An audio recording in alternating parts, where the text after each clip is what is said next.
میں 2-3 مثالیں آپ کو دے کر کے بات کو آگے بڑھاتا ہوں میرے بھائیوں. اصلی جو عید ہے نا وہ پوری دنیا کے مسلمان مناتے ہیں، چاہے کوئی امریکہ کا مسلمان ہو، چاہے کوئی پاکستان کا مسلمان ہو، کوئی انڈیا کا ہو، کوئی بحرین کا ہو، کوئی کہیں کا بھی مسلمان ہو. اصلی جو عید ہے نا وہ پوری دنیا کے مسلمان مناتے ہیں. لیکن نقلی عید خاص گنتی کے چند لوگ مناتے ہیں. 4 فقہ مانے جاتے ہیں نا، 4 مسالک، مالکی، حنبلی، شافعی، حنفی اور جعفری. یہ 5 فقہ بہت مشہور ہیں. یہ 5 میں سے میرے بھائیوں جو ایک بہت بنیادی فقہ ہے اور بنیادی مسلک ہے، امام ابو حنیفہ رحمہ اللہ علیہ. کون؟ امام ابو حنیفہ رحمہ اللہ علیہ کے نام پر جو مسلک بنایا ہے، جو فقہ بنی ہے، اس مسلک کے ماننے والوں میں سے صرف 25% لوگ ہی اس عید کو مناتے ہیں.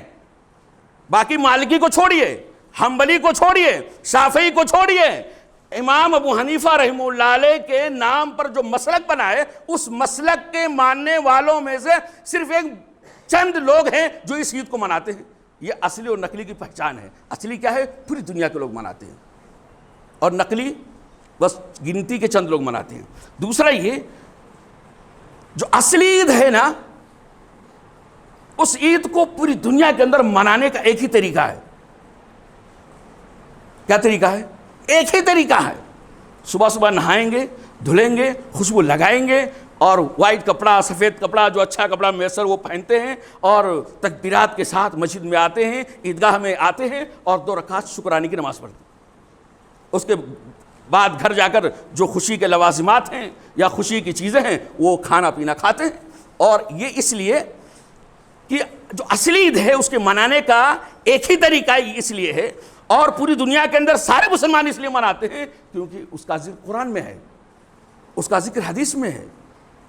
اور ذکر نہیں بلکہ اس کو منانے کا طریقہ بھی ہے. کیا ہے؟ اس کو منانے کا طریقہ بھی ہے کہ ایک راستے سے آئے گا، دوسرے راستے سے جائے گا، ثواب دوہرا ہو جائے گا. اللہ کے رسول صلی اللہ علیہ وسلم کا عید کا دن روزہ رکھنے کا دن نہیں ہے.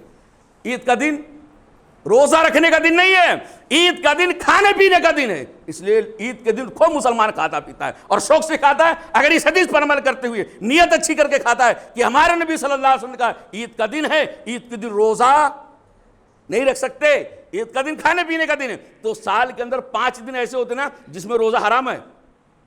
معلوم ہے آپ کو؟ سال کے 5 دن ایسے ہیں نا جس میں روزہ حرام ہے. عید الفطر، عید الاضحیٰ اور ایام تشریق کے بعد کے 3 دن، 11، 12، 13 تاریخ. تو یہ 5 دن روزہ نہیں ہے، 5 دن اللہ کے رسول نے کہا یوم اکل و شرب، کھانے اور پینے کا دن ہے، یہ روزے کا دن نہیں ہے. تو اصلی جو عید ہے میرے بھائیوں وہ پوری دنیا کے اندر منائی جاتی ہے، اور اس کے منانے کا ایک ہی طریقہ ہے کیونکہ قرآن کے اندر اس کا ذکر ہے، حدیث کے اندر اس کا ذکر ہے. لیکن نقلی عید، اللہ اکبر، جو نقلی عید ہوتی ہے، جو ڈپلیکیٹ عید ہے، وہ ایک ملک میں الگ نہیں ہے، ہر ملک کے ہر شہر میں اور ہر شہر کے ہر علاقے میں منانے کا طریقہ الگ الگ ہے. اور آئے دن لوگ نئے نئے طریقے ایجاد کرتے جا رہے ہیں. پہلے کچھ تھا، بعد میں کچھ ہے، ابھی کچھ ہے، آئندہ کچھ اور آئے گا. آئے گا کہ نہیں آئے گا؟ ہمارے بڑے بزرگ بیٹھے ہیں، پہلے اس کو کیسے منایا جاتا تھا ہم نے خود اپنی گنہگار آنکھوں سے دیکھا ہے. وہ پوسٹر لگتا تھا گاؤں کے اندر، 12 وفات، جشن 12 وفات. ہمارے بھی کچھ رشتہ دار ہیں، دور کے رشتہ دار، وہ ہم سے کبھی کبھی گفتگو کرتے ہیں، تو 12 وفات لکھا رہتا تھا. اللہ کا شکر ہے ہم لوگوں نے کوشش کیا، ہم لوگوں نے بولا، ہم لوگوں نے سمجھایا، جسے میں بول رہا ہوں ایسا بولے تو لوگوں نے کہا ہاں یار مناتے ہیں پیدائش کا دن اور لکھتے ہیں وفات کا دن، اور وفات تو مانتے نہیں ہیں، تو وہ بینر کینسل ہو گیا. تو اب کہ نیا آیا ہے. ہمیں کوئی اعتراض نہیں ہے، کوئی مناتا ہے بھائی اس کا اپنا مسلک ہے، کوئی مناتا ہے اس کا اپنا دن ہے، ہمیں اس پہ پرابلم نہیں ہے. اور لیکن ہم اتنا بتاتے ہیں میرے بھائیوں کہ ہمارے اوپر یہ ذمہ داری بنتی ہے کہ اصلی اور نقلی بتانا، صحیح اسلام کیا ہے اس کا بتانا ہماری ذمہ داری ہے. تو یہ ہر ملک کے اندر، ہر ملک کے ہر شہر کے اندر، ہر شہر کے ہر علاقے کے اندر اس نقلی عید کو منانے کا طریقہ الگ الگ ہے کہ نہیں؟ پہلے ڈی جے چلتا تھا، ہم نے بہت محنت کیا. پہلے ڈانس ہوتے تھے، ہم نے بہت محنت کیا. آج الحمدللہ منانے والوں کے علماء علماء حضرات بھی کہتے ہیں کہ بھائی ڈی جے مت بجاؤ، یہ نہ کرو، وہ نہ کرو، جلسہ جلوس، یہ ساری چیزیں، اب خالی پیدل مارچ ہوتا ہے، اور بھی جو بھی ان کے منانے کا طریقہ بہرحال وہ ہوگا ان کا طریقہ، ہم اس سے کچھ لینا دینا نہیں ہے۔ لیکن میرے بھائیوں، میں جو بتانا چاہتا ہوں یہ کہ ہر علاقے کے اندر منانے کا جو طریقہ الگ الگ ہے، اور آئے دن نئے نئے طریقے ایجاد ہو رہے ہیں۔ یہ اس لیے ہو رہے ہیں کیونکہ نہ قرآن میں اس کے منانے کا طریقہ ہے، نہ حدیث میں منانے کا کوئی طریقہ ہے۔ یہ اپنے ذہن سے بنانا ہے، اپنے خود سے ایجاد کرنا ہے کہ اس عید کو کیسے منایا جائے۔ ہر اعتبار سے جس کو جو اچھا لگتا ہے وہ مناتا ہے، بہرحال ان کا اپنا معاملہ ہے میرے بھائیوں۔ اسی طرح میرے بھائیوں، ایک بہت بنیادی چیز ہے کہ یہ جو عید ہے یہ ایک عجوبہ عید ہے۔ کیا ہے؟ عجوبہ عید ہے۔ عجوبہ عید اس معاملے میں میرے بھائیوں کہ محمد رسول اللہ صلی اللہ علیہ وسلم کی یہ پیدائش کا دن منایا جاتا ہے۔ میں آپ کو بتا دینا چاہتا ہوں، اور اس میں کسی کا کوئی اختلاف نہیں ہے، 4 چیزیں نبی کریم صلی اللہ علیہ وسلم کی ولادت سے متعلق ہیں۔ کتنی چیزیں؟ 4 چیزیں۔ یہ ہمارے آپ کے نبی جناب محمد رسول اللہ صلی اللہ علیہ وسلم کی ولادت کا معاملہ ہے۔ بہت بڑی نعمت ہے، انمول نعمت ہے، اس نعمت کا کوئی مقابلہ نہیں کر سکتا ہے۔ کر سکتا؟ نہیں کر سکتا۔ نبی کریم صلی اللہ علیہ وسلم کی ولادت سے متعلق 4 چیزیں ہیں۔ پہلی ہے اللہ کے رسول صلی اللہ علیہ وسلم سوموار کے دن پیدا ہوئے۔ دوسری چیز ہے نبی کریم صلی اللہ علیہ وسلم صبح سہانے کے ٹائم پہ پیدا ہوئے۔ تیسری چیز ہے اللہ کے نبی صلی اللہ علیہ وسلم جب پیدا ہوئے تو ربیع الاول کا مہینہ تھا۔ تینوں میں کسی کا کوئی اختلاف ہے؟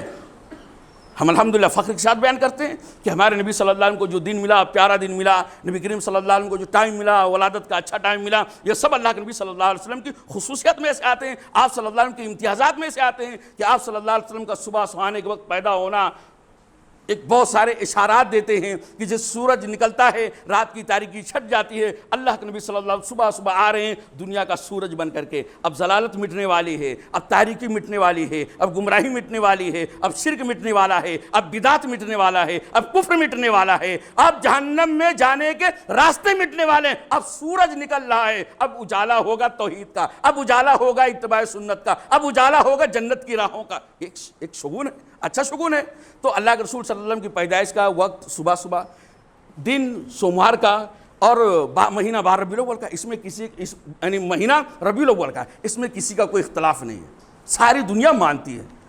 لیکن جو چوتھا پوائنٹ ہے نا، تاریخ پیدائش، اس میں کسی کے پاس کوئی دلیل ہے ہی نہیں۔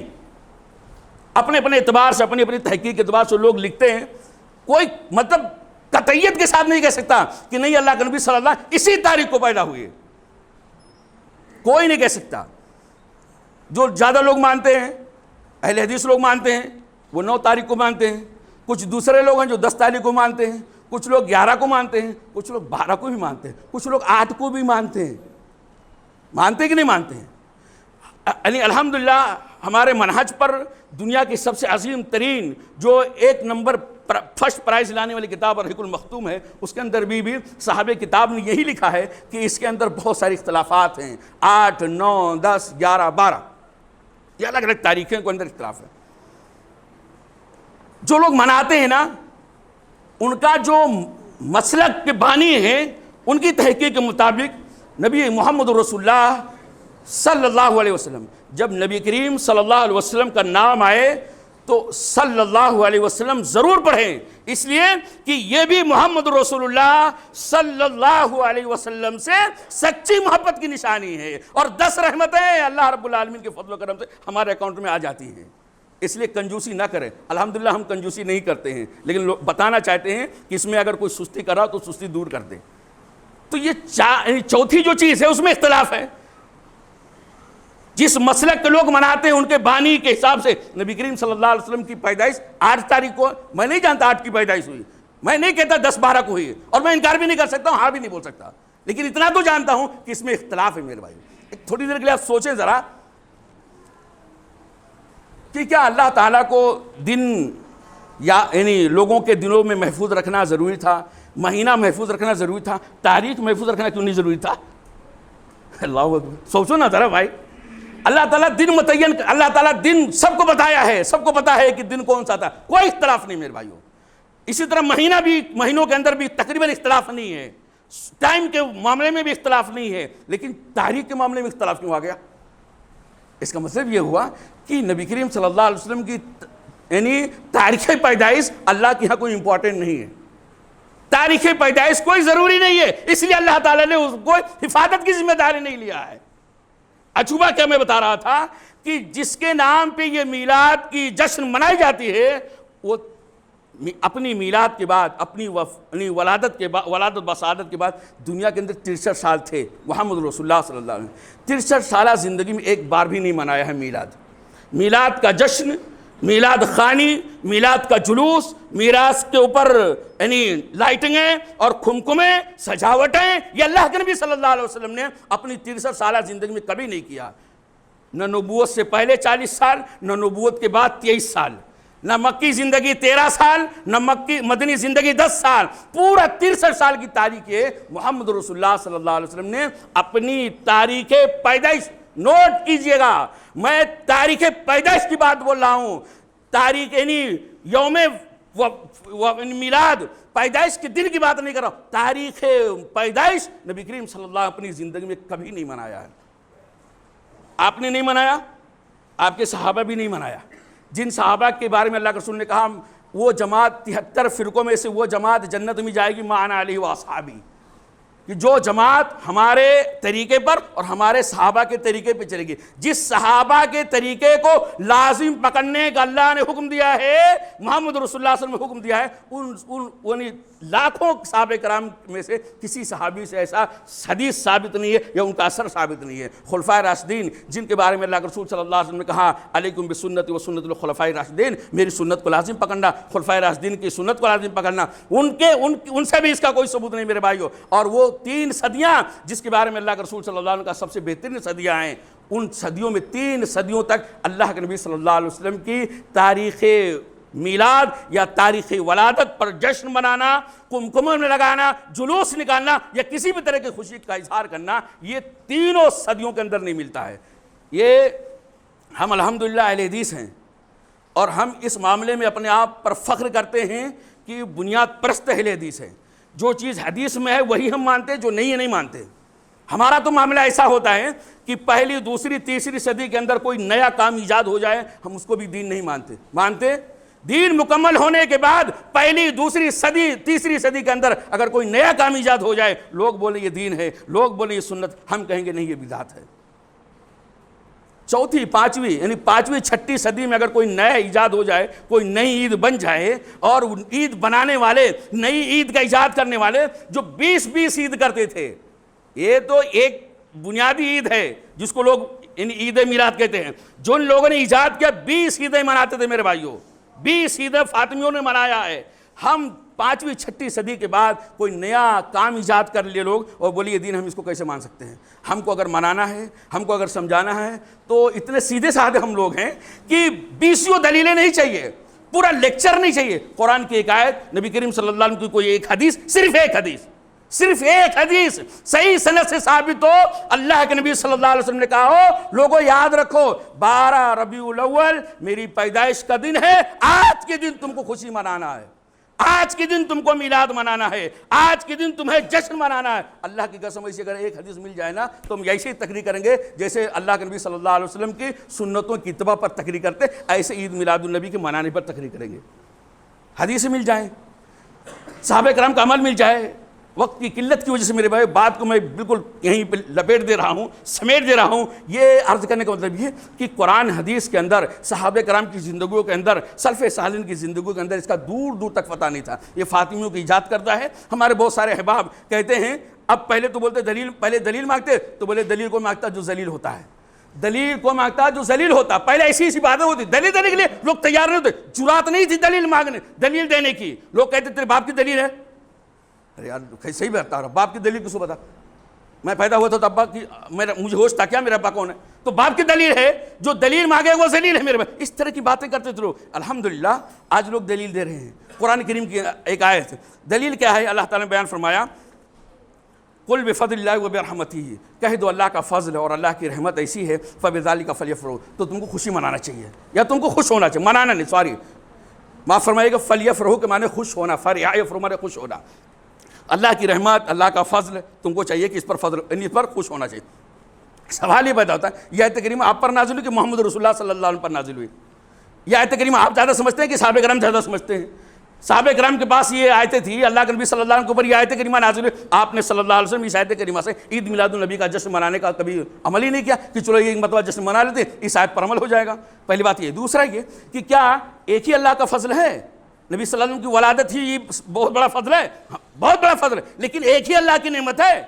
بھائی اللہ کے نبی صلی اللہ علیہ وسلم کی پیدائش پلس اگر میں بولوں زیادہ، دونوں میں اگر مقابلہ کر کے بتاؤں تو محمد رسول اللہ صلی اللہ علیہ وسلم کی نبوت اور رسالت یہ پیدائش سے زیادہ عظیم ہے۔ اس لیے پیدا ہوئے تھے تو محمد بن عبداللہ پیدا ہوئے تھے، اور جب آپ صلی اللہ علیہ وسلم 40 سال کے ہوئے تو محمد رسول اللہ صلی اللہ علیہ وسلم بن گئے۔ یہ محمد بن عبداللہ اور محمد رسول اللہ میں زمین آسمان کا فرق ہے، کہ فرق نہیں میرے بھائیو، ایک رسالت کا معاملہ ہے۔ اور اسی طرح میرے بھائیو ایک بولتے ہیں دلیل کیا ہے؟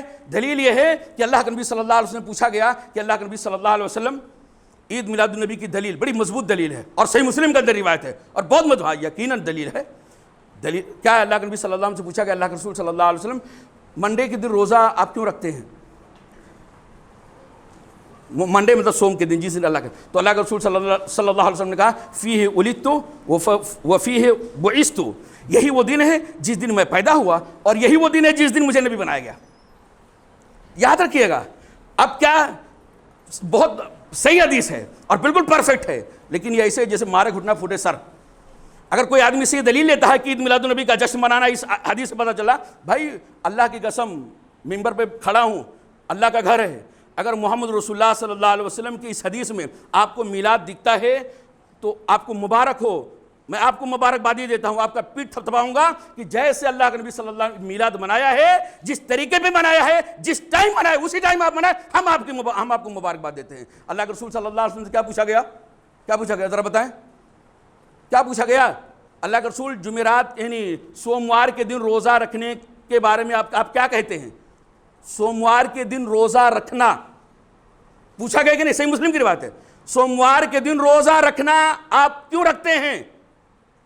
اگر اللہ کے رسول جشن مناتے، عید میلاد النبی مناتے تو روزہ رکھتے، عید کے دن روزہ رکھتے ہیں۔ مطلب یہ کہ یہی کٹ گیا میرے بھائیوں کہ عید کا دن تو ہو ہی نہیں سکتا، اس لیے کہ عید کے دن روزہ نہیں رکھا جاتا ہے۔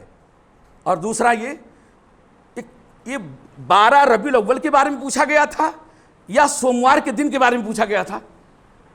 سوموار کا دن سال میں ایک بار آتا ہے۔ آپ مجھے جواب دیں، میرا تھوڑا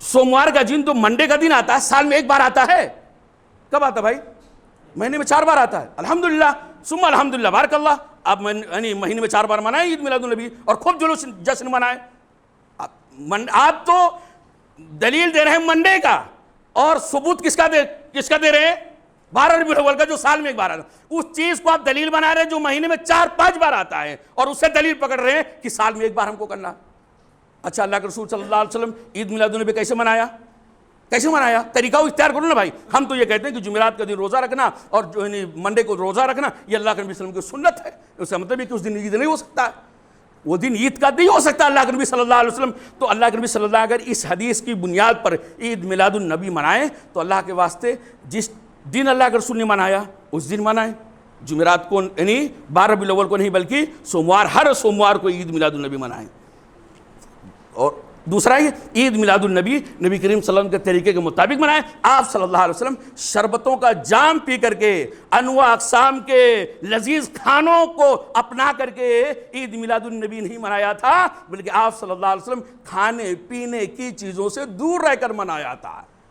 ہے نا یہ روزہ میں کیا ہوتا ہے؟ آدمی کھاتا پیتا ہے۔ اللہ تعالیٰ سے دعا ہے کہ رب العالمین ہم تمام بھائیوں کو اور تمام دنیا کے مسلمانوں کو سنجیدگی کے ساتھ یہ جو نئی بدعتیں خرافات ایجاد ہو رہے ہیں اور لوگ اس پر عمل کر رہے ہیں، اللہ تعالیٰ تمام مسلمانوں کو سمجھنے کی توفیق عطا فرمائے۔ اللہ تعالیٰ کوئی غصہ نہیں، کوئی جھڑپ نہیں، کوئی لڑائی نہیں، کوئی جھگڑا نہیں۔ آپ کو اگر اچھا لگتا ہے، آپ کو اگر بات سمجھ میں آتی ہے تو اہلاً و سہلاً آپ اس کو چھوڑ دیجئے، لیکن آپ کو اگر بات سمجھ میں نہیں آتی ہے تو اسی صورت میں آپ اس کو کریے۔ لیکن میں اپنی ذمہ داری ادا کر دیتا ہوں، 4 چیزوں کو بیان کر کے معاف فرمائیے گا۔ جمعہ میں کبھی ایکسٹرا ٹائم نہیں لے گا، 2 منٹ آج مجھے دے دیجیے گا۔ پہلی چیز یہ اللہ کے نبی صلی اللہ علیہ وسلم نے کہا من حدث فی امرنا ھذا ما لیس منہ فہو رد، جو آدمی میرے دین کے اندر کوئی نیا کام جو اس میں نہیں تھا ایجاد کرے گا فہو رد، تو وہ کام بھی مردود ہو جائے گا، جس کو ہم نیکی سمجھتے، محبت کی نشانی سمجھتے، اس محبت کے نام پہ لاکھوں ہزاروں روپے خرچہ کرتے، رات دن ایک کر دیتے، ڈینگے چڑھاتے ہیں، اللہ نے کہا وہ بھی مار دوں گا تیرے منہ پہ اور تجھ کو بھی مار دوں گا تیرے منہ پہ، واپس چلا جائے گا، نہ تو قبول ہوگا نہ تیرا عمل قبول ہوگا۔ آپ بتائیں اتنا پیسہ خرچہ کرنے کے بعد اگر اللہ تعالیٰ بولے تم نے جو کچھ کیا نا اس کا ہمارے یہاں زیرو نہیں، مائنس کر کے پھر اللہ تعالیٰ تم کو پلٹا دے گا، گناہ دے گا۔ دوسری یہ پہلی بات تو یہ کہ دین کے اندر بدعت بہت خطرناک ہے، انسان کا بھلا نہیں ہونا۔ دوسری چیز میرے بھائیو یہ کہ صحابہ کا طریقہ چھوڑنے کا انجام کیا ہوتا ہے، من یشاقق الرسول من بعد ما تبین له الہدی ویتبع غیر سبیل المؤمنین ومن یتبع غیر سبیل المؤمنین، جو مسلمانوں کے راستے کو چھوڑ کر کے کوئی اور راستہ اختیار کرے گا۔ جب قرآن کریم نازل ہو رہا تھا تو مسلمان کون تھے؟ ہم آپ۔ اچھا ایک چیز اور یاد رکھے، ہم جب کہتے کوئی نیا کام نا تو بولتے ارے نیا تو مطلب کل کا، ارے بھائی نیا کا مطلب کل نہیں ہوتا ہے، نیا کا مطلب ہوتا ہے نبی کریم صلی اللہ علیہ وسلم پر دین کمپلیٹ ہونے کے دوسرے دن بعد، وہیں سے نیا اسٹارٹ ہوتا ہے۔ ہمارے اللہ خیر کرے لوگ دلیل دیتے بولے نیا کیسے ہو سکتا ہے، 3 سال پہلے میں دکھاتا ہوں، 4 سال پہلے 5 سال پہلے 6 سال پہلے کی کتابوں کے اندر عید میلاد النبی کا تذکرہ تھا، نیا کیسے ہو سکتا ہے؟ میرے نیا کا معنی پہلے سمجھے، نیا کا مطلب کل نہیں ہوتا ہے۔ تو اللہ تعالیٰ نے بیان فرمایا کہ جو مسلمانوں کا راستہ، صحابہ کرام کا راستہ چھوڑے گا، من یشاقق الرسول من بعد ما تبین له الہدی ویتبع غیر سبیل المؤمنین نولہ ما تولی، جدھر جا رہا ہے جانے دوں گا، ونصلہ جہنم وساءت مصیرا، اور اس کو اسی راستے پہ جانے دوں گا جس راستے پہ جا رہا ہے، آخر میں اس کو جہنم میں ڈال دوں گا اور اس کا کام تمام ہو جائے گا۔ اب سوچیں ذرا، ہمارے لیے بھی ضروری ہے، خوش مت ہو جاؤ، ہمارے لیے ضروری ہے کہ صبح شام ہم جو کر رہے ہیں نا یہ چیک کرتے رہیں کہ اللہ تعالیٰ کے یہاں ہمارا اہل حدیثوں تمہارا عمل قبول ہوگا کہ نہیں ہوگا۔ غیر بھی اس پر کوشش کریں، کیونکہ اسلام سب کے لیے میرے بھائیو۔ اور آخری چیز میرے بھائیو بتانا چاہتا ہوں یہ کہ یقیناً اللہ کے رسول صلی اللہ علیہ وسلم نے کہا من تشبہ بقوم فہو منہ، جو آدمی جس قوم کی مشابہت اختیار کرے گا، سیم ٹو سیم کاپی کرے گا، فہو منہ۔ میں نہیں کہہ رہا ہوں، میں کون ہوتا ہوں اسلام میں کچھ بولنے والا، من تشبہ بقوم فہو منہم، جو آدمی جس قوم کی مشابہت اختیار کرے گا انہی میں سے ہو جائے گا۔ اپنے نبی کی پیدائش کون مناتا ہم سے پہلے؟ کون مناتا؟ یہ مشابہت نہیں، اور اب تو لوگ باقاعدہ بتا رہے ہیں، لوگ دلیلیں بھی دے رہے ہیں۔ ہم کہتے ہیں جو مشابہت ہے تو بولے رہے مشابہت کیسے؟ کرسچن کی مشابہت ہے 25 دسمبر کو لوگ مناتے، تو بولے رہے ایسے کیسے ہو، وہ الگ ہیں ہم الگ ہیں۔ اب تو دلیلیں دیتے، بولے کرسچن بھائیو تم لوگ کیوں مناتے ہو 25 دسمبر؟ بولے ہمارے نبی کی ولادت ہوئی۔ ہاں تو تمہارے نبی کی ولادت ہوئی تو خوشی مناؤ گے؟ ہمارے نبی تمہارے نبی سے بڑے ہیں۔ دلیل ہے، میں دوسروں کے جملے کو کاپی کر رہا ہوں، ہمارے نبی تمہارے نبی سے بڑے ہیں، تو تمہارے نبی کا دن بڑا ہو سکتا ہے پیدائش کا، تو ہمارے نبی کا دن کیسے بڑا نہیں ہو سکتا؟ ہم تم سے زیادہ خوشی منائیں گے۔ اور اس کے بعد باقاعدہ لوگ یعنی مساوات اور مطابقت کے طور پہ اس طرح کی دلیلیں دیتے۔ میرے بھائی عرض کرنے کا مطلب میرے بھائیو یہ عید نہیں ہے، یہ بدعت ہے، یہ خرافات ہے، انسان کی دنیا اور آخرت کو موڑ دینے والا ہے۔ اللہ کے واسطے ہم کو کوئی اس سے دشمنی نہیں ہے۔ اگر عید میلاد النبی ایسے ثابت ہوتا جیسے عید الفطر ثابت ہوتا ہے، جیسے عید الاضحیٰ ثابت ہوتا ہے، تو ہمیں اس کے خلاف بولنے کی کیا ضرورت تھی؟ اور ہم آپ کے خلاف نہیں بول رہے ہیں، ہم آپ اپنے بھائیوں کے خلاف بول رہے ہیں کہ ذرا آپ چوکن نہ رہیں، دو لوگ کرتے ہیں کرنے دیں، اگر کوئی سمجھ میں آ گیا تو فبیا، نہیں سمجھ میں آتا اس کا اللہ مالک ہے۔ اللہ تعالیٰ سے دعا ہے کہ اللہ تعالیٰ ہم تمام بھائیوں کو نبی کریم صلی اللہ علیہ وسلم کے لائے ہوئے سچے اور خالص دین کو سمجھنے کی توفیق عطا فرمائے۔ محمد الرسول اللہ صلی اللہ علیہ وسلم کی پیدائش پر، آپ صلی اللہ علیہ وسلم کی ولادت پر، آپ صلی اللہ علیہ وسلم کے نبوت اور رسالت پر ہمیں خوش ہونے کی توفیق عطا فرمائے۔ اور یاد رکھیں یہ خوشی ایمان کے لیے ضروری ہے، اور ایمان کے لیے خوشی کے ساتھ ساتھ محبت بھی ضروری ہے۔ اور محبت کیسے پر کی جائے گی؟ اللہ کے نبی صلی اللہ علیہ وسلم کی سنتوں پر عمل کر کے۔ اللہ تعالی ہمیں جیسے محمد رسول اللہ صلی اللہ علیہ وسلم کا امتی بنائے۔ رب العالمین ہمیں محمد رسول اللہ صلی اللہ علیہ وسلم کا سچا پکا مخلص امتی بننے کی توفیق عطا فرمائے۔ آمین۔ اقول قولی ھذا استغفر اللہ لی ولکم ولسائر المسلمین فاستغفروہ هو الغفور الرحیم۔